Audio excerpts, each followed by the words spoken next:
ഒരു മനുഷ്യൻ ദൈവസന്നിധിയിലേക്ക് എത്തി. കയ്യില് ഒരു 200 പേജിന്റെ നോട്ട് ബുക്ക് ഉണ്ട്.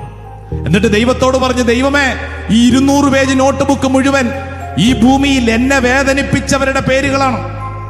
എന്നെ വിഷമിപ്പിച്ച അയൽവാസികൾ, എന്റെ ഇടവകക്കാര്, എന്റെ പ്രിയപ്പെട്ടവരുടെ പേരുകളാണ് 200 പേജ് നോട്ട് ബുക്ക് മുഴുവൻ.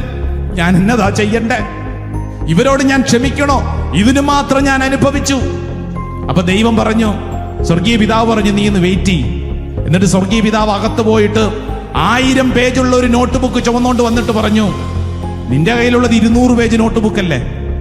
ഈ ഭൂമിയിൽ നിന്നെ വേദനിപ്പിച്ചവരുടെ കഥ. എന്നാൽ ഈ 1000 പേജ് നോട്ട് ബുക്ക് എന്നാന്നറിയാവോ? ഇത് മുഴുവൻ നീ എനിക്കെതിരെ ചെയ്തതാണ്. ഇത് മുഴുവൻ നീ എന്നെ വേദനിപ്പിച്ച അനുഭവങ്ങളാണ്. നിന്റെ കയ്യിലുള്ള 200 പേജ് നോട്ട് ബുക്ക് കത്തിച്ചാൽ ഈ 1000 പേജ് നോട്ട് ബുക്ക് ഞാൻ കത്തിക്കാം. ഈ ഭൂമിയില് നമുക്കെതിരെ മറ്റുള്ളവർ ചെയ്ത പ്രവർത്തികൾ നീ ക്ഷമിക്കാൻ തയ്യാറാണെങ്കിൽ സ്വർഗസ്ഥനായ പിതാവ് നിന്നോടും ക്ഷമിക്കും.